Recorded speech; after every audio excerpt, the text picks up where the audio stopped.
Kemudian bagaimana sih Pak perencanaan dan pembangunan infrastruktur khususnya di kawasan mungkin metropolitan Pak, mengingat di metropolitan bisa dibilang zona merah lebih banyak Pak dibandingkan di perdesaan dalam masa pandemi ini? Saya pikir ada dua hal ya. Pertama ini adalah quick response kita. Nah, kita menjawab quick response ini dengan program padat karya.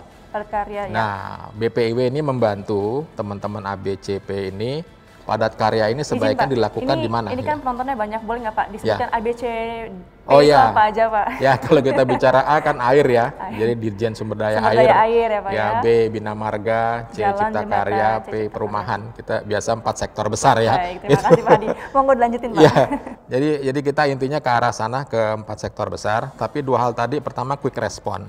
Quick response itu dengan padat karya. Nah, BPIW ini membantu memberikan arahan sebaiknya yang didahulukan ini di provinsi atau kota mana, kabupaten mana, ya kan? Caranya gimana? Kita lihat sebaran kasusnya COVID. Dipetakan dulu ya Pak? Ya, dia per provinsi sampai per kota tuh. Misalnya Jawa nih, kabupaten mana, kota mana gitu kan, sebarannya seperti apa. Kenapa? Karena kita asumsikan banyak orang pengangguran kan di sana juga ya, yang terdampak gitu kan. Terus kita padukan dengan data-data teknis, misalnya data teknis, kemiskinannya berapa? Penganggurannya berapa gitu kan, terus kemampuan akses air minum, sanitasi dan sebagainya berapa. Ini faktor-faktor ini kita gabung, jadi dapat nanti prioritas tuh, kota ini prioritas 1, kota ini prioritas 2 gitu.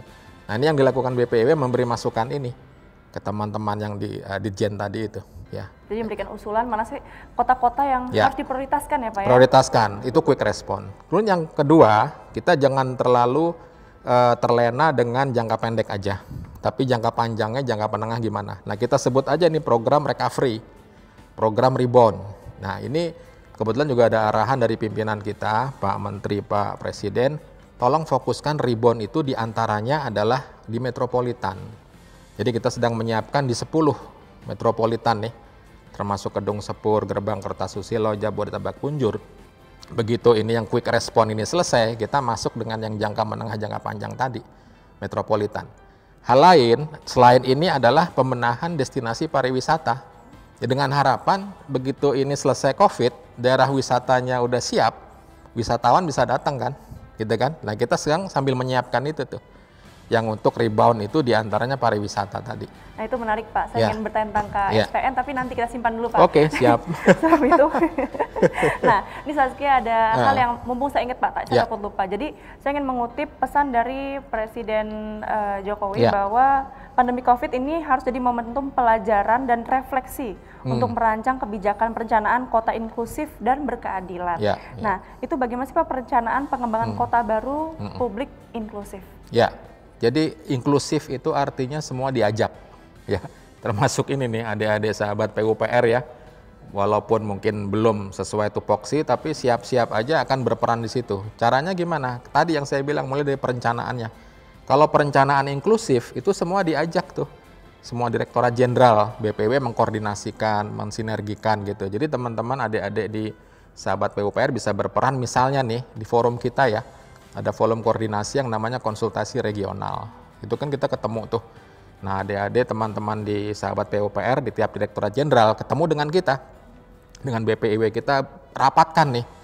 Sebenarnya dari segi sektor masing-masing yang prioritas apa gitu kan. Lokasinya di mana. Kita bahas, kita gabung secara integrasif sama inklusif itu tadi. Inklusif secara sektor, secara aktor. Nah, inklusif lagi tadi pendanaan yang saya bilang. Inklusif tadi Pak Presiden kan sadar kita nggak mungkin APBN terus dong. Ya nggak? Ayo dong APBD-nya, swastanya, masyarakatnya gitu ya. Semua stakeholders. Ya, jadi Pak Presiden menekankan inklusif itu saya kira maknanya dalam sekali tuh. Untuk itu Pak, perencanaan ibu kota baru sendiri itu seperti apa Pak gambarannya? Mungkin secara umum Pak. Ya, kalau ibu kota bisa ibu kota negara atau kita bicara kota baru ya. Sekarang kota baru dulu aja ya. Kota baru kita, andalan kita diantaranya Tanjung Selor sama Maja. Dua-duanya ini punya perbedaan ciri.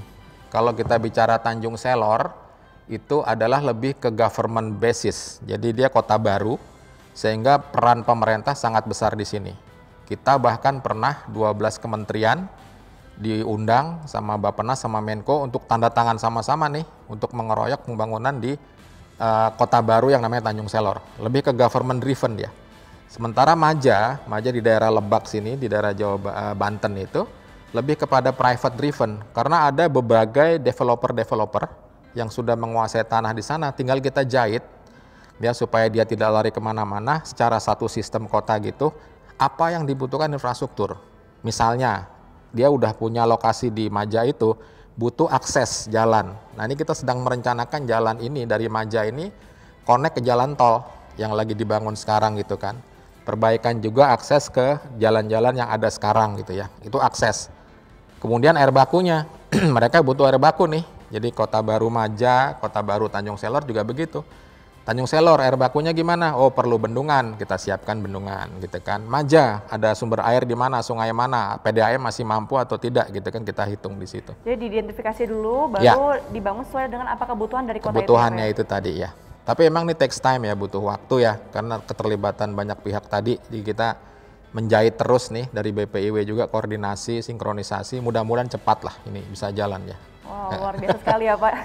Nah, tugas Pak Hadi ini sangat berat ya Pak ya? Iya, mudah-mudahan jalan. Karena juga kayak Kota Baru Maja itu kalau memang jalan itu men-trigger ekonomi sama lapangan kerja kan? Ya enggak? Itu kan ujung-ujungnya pembangunan kita arahnya ke sana. Meningkatkan pertumbuhan ekonomi, menyediakan lapangan kerja, kan ke sana arahnya. Jadi mudah-mudahan itu juga bisa ya. Baik, wow.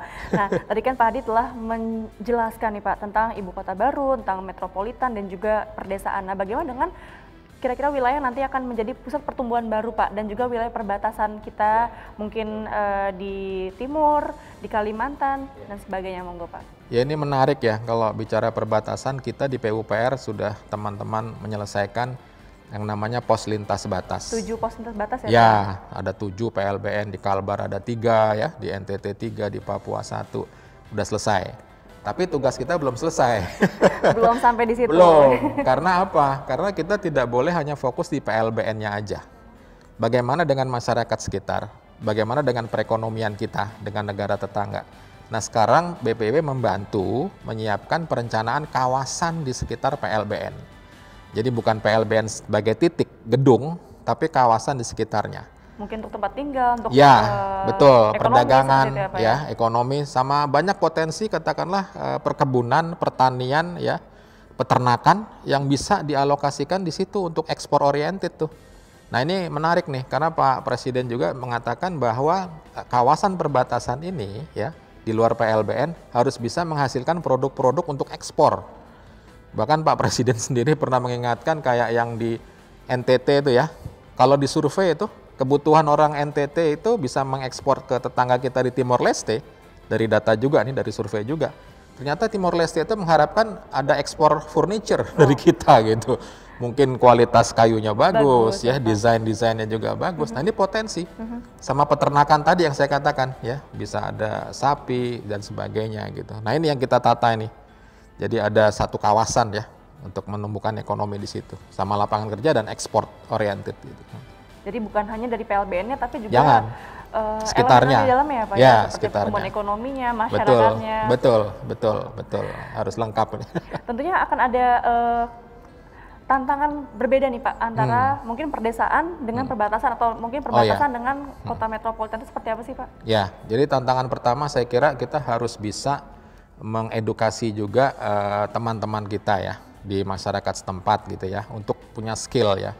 Katakanlah tadi kita nanti di PLBN itu sudah ada PLBN-nya, ada kawasan sudah kita tata, tapi ngisinya siapa kan gitu kan.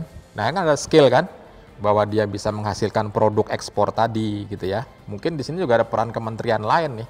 Ada Kementerian Pendidikan gitu ya, ada Kementerian termasuk PKPM untuk investasi di sini ya. Jadi tantangannya adalah jangan hanya sendiri kita nih, jangan hanya PUPR sendiri.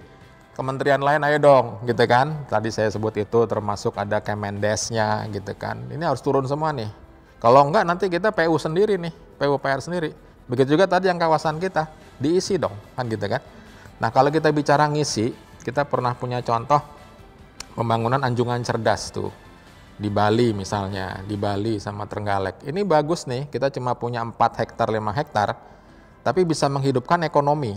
Caranya adalah di lahan 4-5 hektar itu tidak hanya sebagai tempat untuk peristirahatan ya, katakanlah rest area, tapi kita bikinkan juga bangunan multiguna untuk mempromosikan pameran produk-produk setempat. Jadi kalau yang punya kopi, pameran kopi di situ, punya teh, pameran di situ.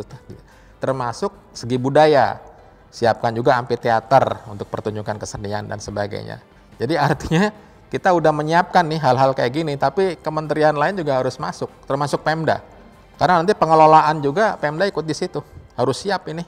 Destinasi pariwisata juga begitu, harus siap. Jadi PU dan terbangun macam-macam, pengelolaan, nah Pemda harus siap nih untuk mengelola itu. Karena Pemda mungkin yang lebih tahu ya Pak, apa yang dibutuhkan oleh daerah mereka. Betul. Gitu ya, dan Pak. sekaligus skill setempat ya, untuk masyarakat setempat itu dipakai dong di situ kan, ya kan. Jadi masyarakat yang khususnya tinggal di perdesaan atau di perbatasan maksudnya Pak, itu mereka memiliki rasa kebanggaan ya Pak.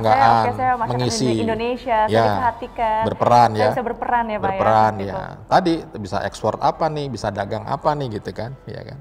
Saya kira perlu itu ya. Nah. Jadi kemampuan mereka berdigali ya Pak ya, betul. Menghasilkan sesuatu untuk mereka sendiri. Tapi tadi kita nggak mungkin PUPR semuanya, harus ada peran-peran kementerian tadi kan, ya pendidikannya, ya Kemendes dan sebagainya. Saya kira itu pentingnya di situ ya. Baik.